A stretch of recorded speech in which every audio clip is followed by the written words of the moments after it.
빌립보서 1장 3절부터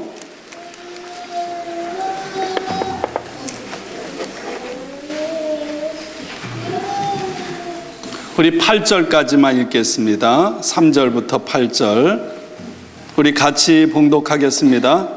내가 너희를 생각할 때마다 나의 하나님께 감사하며 간구할 때마다 너희 무리를 위하여 기쁨으로 항상 간구함은 너희가 첫날부터 이제까지 복음을 위한 일에 참여하고 있기 때문이라. 너희 안에서 착한 일을 시작하시니가 그리스도 예수의 날까지 이루실 줄을 우리는 확신하노라. 내가 너희 무리를 위하여 이와 같이 생각하는 것이 마땅하니 이는 너희가 내 마음에 있음이며 나의 매임과 복음을 변명함과 확정함에 너희가 다 나와 함께 은혜에 참여한 자가 됨이라. 내가 예수 그리스도의 심장으로 너희 무리를 얼마나 사모하는지 하나님이 내 증인이시니라. 아멘. 여러분, 아이들이 시끄럽게 하는 거 받아받지 마세요. 저희 어릴 때는 아이들이 교회에서 떠들면 혼났는데 요즘에는 아이들의 소리가 들리는 게 축복입니다. 그러니까 처음부터 받아받지 마시고, 아이들은 뭘 하든지 다 귀엽거든요. 네. 추수감사절 오늘 아침에 하나님 앞에 나온 우리 아이들, 학생들, 또 여러분들을 주님의 이름으로 축복합니다. 주님의 은혜가 여러분의 살아가는 삶의 여정 가운데 가득하기를 원합니다.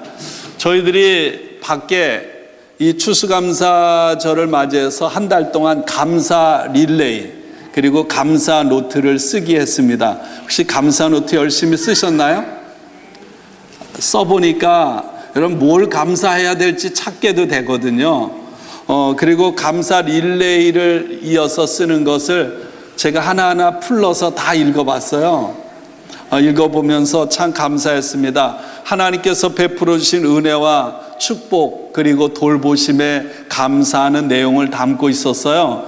그 다음에 교회를 사랑하는 마음, 목회자들을 사랑하는 마음, 또 함께 한 교회를 통해서 하나님 섬기는 것에 대한 그런 감사의 마음, 또 하나님께서 주신 가족에 대한 감사의 마음을 그 릴레이 속에 담고 있었습니다.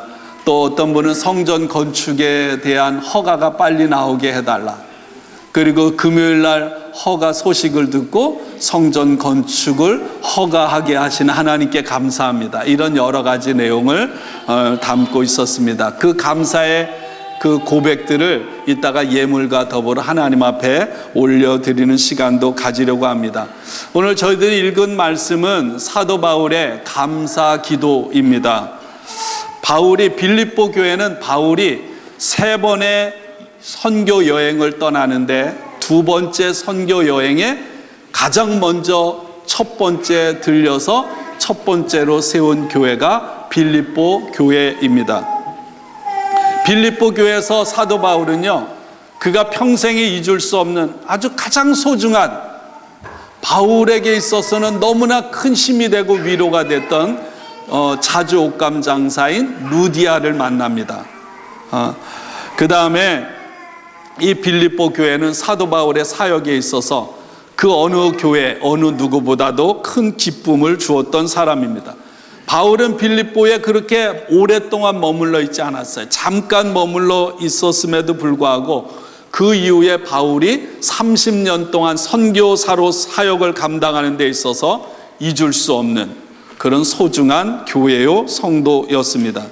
그래서 바울은 감옥에 갇혀 있으면서도 그 빌립보 교회 성도들을 향한 그런 사랑의 마음을 표현을 합니다. 내가 너희를 생각할 때마다 나의 하나님께 감사하며 간구할 때마다 너희 무리를 위하여 기쁨으로 항상 간구함은 너희가 첫날부터 이제까지 복음을 위한 일에 참여하고 있기 때문이라. 여러분, 빌립보 교회를 향한 바울의 마음은 감사로 시작합니다. 저는 그런 기도예요. 하나님, 이 만나교회를 향한, 만나교회 성도들을 향한 저의 첫 마음이 바울처럼 감사가 되게 하옵소서. 여러분들이 이 교회를 향해, 주님을 향해, 그리고 성도들을 향해 처음 마음이 감사가 되기를 원합니다. 감사. 추수감사절은 1년을 살아오면서 지나간 시간들을 되돌아보며 하나님 앞에 감사드리는 시간입니다. 하나님 앞에 예물을 드려서 감사할 뿐만 아니라 더 중요한 건 뭡니까? 내 주변에 또 나와 함께 살아가는 사람들 가운데 특별히 어렵고 힘든 사람들을 기억하고 그들에게 내가 작은 사랑, 작은 은혜라도 하나님께서 나에게 베풀어 주신 그 사랑과 은혜를 흘러가도록 나누는 것이 추수감사절을 맞이하는 저와 여러분의 마음가짐이어야 할 줄로 믿습니다. 지난해 추수감사절을 보내면서 저희들이 아프리카 우간다에 선교 헌금을 보내드렸습니다. 뭐 하도 많이 들었어요. 우간다 만나교회가 그곳에 세워지고요. 주중에 박민수 선교사님이 이제 페인트를 다 칠하고 유리창을 다 닫고 청소를 하고 한 깔끔하게 정리된 모습을 사진에 이렇게 보내주셨어요. 너무너무 좋아한다고. 근데 저도 그 사진을 보면서 얼마나 기쁘고 감사했는지 모릅니다. 그러면서 부끄럽고 과분한 영광을 얻게 된 거예요. 올해 우리 앞에 이제 올해와 내년에 성전 건축이 놓여 있습니다. 건축을 위해서 일부 론도 받아야 돼요. 건축을 위해서 성도들이 건축 헌금도 해야 합니다. 그러면서도 매월 저희들이 3,000불 이상 선교지에 선교 헌금을 보내는 것을 중지할 수는 없어요. 오늘 선교부장님을 통해서 멕시코 깜뽀에서 이것 좀 가장 어려울 때라 좀 도와주십시오 하는 그런 요청이 왔다고 얘기를 들었어요. 또 국제기아 대책기구 정승우 목사님이 아프리카 우간다에 우물을 파주는데 음악회를 하는데 우리 교회 50불짜리 티켓을 20장을 강제로 갖다가 줬어요. 해야 될 일이 얼마나 많은지 몰라요. 올해 추수감사절 저희들이 헌금을 드려서 이 헌금을 어떻게 쓸까? 성전 건축도 있는데 그러다가 아르헨티나의 원주민 사역을 하고 있는 한상정 선교사님에게 죄송하지만 다 아니라 절반을 보내드리기로 했어요. 한상정 선교사님 우리 여기 한어진 전사 윤다운 사모 부모님이시잖아요. 아르헨티나에서 원주민 교회를 세우고 그들을 양육하는 사역을 20년째 해오고 있습니다. 옛날 큰 교통사고를 만나고 겨우 회복이 돼서 아르헨티나를 가서 몸이 좋지를 않아요. 교회 개처, 건축 사역을 하고 목회자와 교사들 세미나를 통해서 양육시키고 성경과 신앙 교재들을 보급하는 그런 사역을 지금까지 감당하고 있어요. 아르헨티나 땅이 얼마나 큰가요? 여기도 아르헨티나에 살다 오신 분들이 있는데 남북한 합친 한반도의 13배. 굉장히 크죠? 그런 나라가 가난한 건 참 상상하기 어려운 것이기도 하죠. 지난 7월에 순회 선교 사역을 떠나면서 저에게 저희 교회 선교 편지를 보내왔습니다. 그 순회 선교 사역을 하는데 7,000km, 한 5,000마일을 차로 다녀야 합니다. 너무 땅이 넓으니까 2005년씩 차로 30만 킬로, 20만 마일 된 차를 가지고 그 산속으로 다녀야 하는 거예요. 안전하게 다녀올 수 있게 기도해 달라고 그런 선교 보고를 받았습니다. 그것이 늘 마음에 걸리는 거예요. 그래서 저희들이 올해 추수감사 예물을 절반을 그곳에 보내서 목사님 차 사는데 좀 도움이 됐으면 좋겠다. 너무 부끄럽고 작은 것입니다. 그러나 저희들의 작은 섬김과 나눔이 많은 열매를 가져오는 하나의 미랄이 되고 또 선교하는 선교사님에게 위로가 되고자 하는 그런 마음을 가지고 기도하고 있습니다.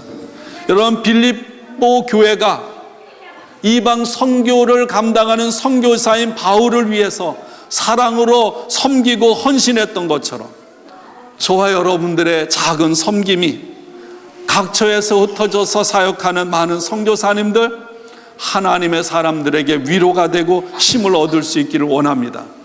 여러분, 누군가를 생각할 때 참 감사하다, 그리고 누군가를 생각하면 괜히 이렇게 마음이 풍성해지고 이렇게 얼굴에 웃음이 떠오르는 사람 있나요?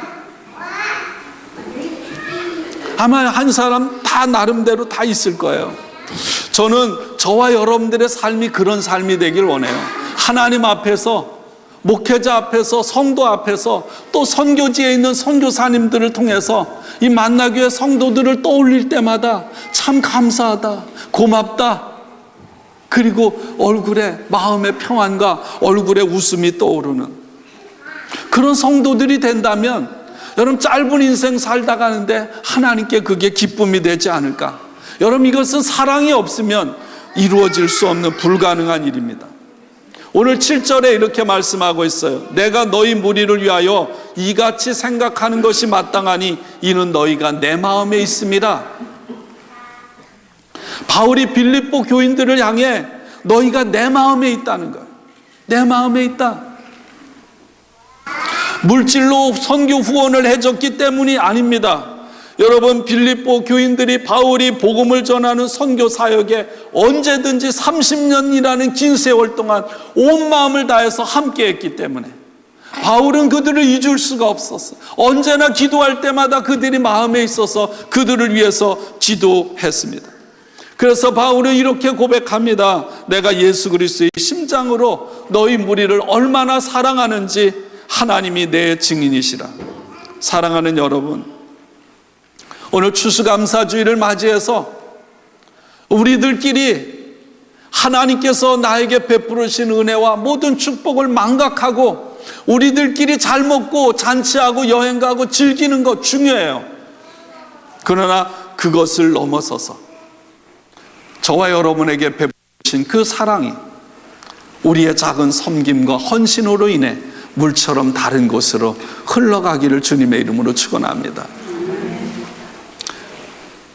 그런 삶을 우리가 결단하고 산다면, 그렇게 하나님 앞에 고백한다면, 여러분 2019년에 우리들의 추수감사, 이 예배 추수감사절은 가장 의미 있고 가장 풍성한 그런 추수감사절이 될 줄로 믿습니다. 말씀을 마무리 지으면서요, 여러분 세 가지를 기억했으면 좋겠어요. 여러분, 지나간 그런 삶에 지금까지 내가 살아오면서, 짧게는 2019년 한 해를 살아오면서 지나간 시간 하나님께서 나에게 베풀어 주신 많은 사랑과 주님의 나를 향하신 구원을 기억하시고 감사하길 원합니다. 또 지금 현재 하나님께서 나의 삶에 베풀어 주신 은혜와 축복을 기억하고 감사하길 원해요. 사도 바울이 고린도전서 4장 7절에 이렇게 말했습니다. 여러분이 가진 것 중에 여러분이 받지 않은 것이 어디 있습니까? 그런데 여러분이 그것을 받은 것이라면 왜 마치 받은 것이 아닌 양 그것을 자랑합니까? 사랑하는 여러분, 우리는 정말 그래요. 하나님께서 나에게 베풀어 주신 것을 감사하기보다는 다른 사람들과 비교해서 나에게 없는 것을 바라보고 불평하고 원망할 때가 얼마나 많은지 몰라요. 사랑하는 여러분, 우리의 모든 것이 하나님의 은혜임을 믿습니다. 여러분, 지금 현재 나에게 베풀어 주신 것으로 인하여 감사하고, 그리고 여러분 주어진 자리에서 기뻐하고 주님과 호흡하고 모든 일에 감사하는 저와 여러분들 되기를 원합니다. 여러분, 우리가 가는 미래가 불안해요. 특별히 한인타운의 이 한인 경기, 봉제 이런 다운타운의 경기가 안 좋아. 불안해요. 저도 불안해요. 우리 성도들이 앞으로 무엇을 해먹고 살아갈까 불안해요. 그러나 저는 확신합니다. 지금까지 함께 하셨고 지금도 함께 하신 하나님, 에베네셀의 하나님, 임마누엘의 하나님께서 여호와의 이레로 가장 완벽하게 우리들을 합력하여 선을 이루도록, 그리고 우리가 필요할 때 가장 완벽한 것으로 하나님께서는 채우시고 공급해 주실 줄로 믿습니다. 신실하신 하나님, 한 번도 약속을 깨트린 적이 없으신 하나님께서 과거부터 지금까지 함께 하셨던 하나님께서 더 놀라운 축복으로, 은혜로, 풍성함으로 저와 여러분의 미래에 놀라운 약속으로 예비하신 줄로 믿습니다. 여러분, 그것을 바라보고 감사하는, 그리고 저와 여러분을 통해 작은 사랑이 지극히 작은 자 하나에게 냉수 한 그릇 대접하는 그 사랑이 흘러가기를 주님의 이름으로 축원합니다.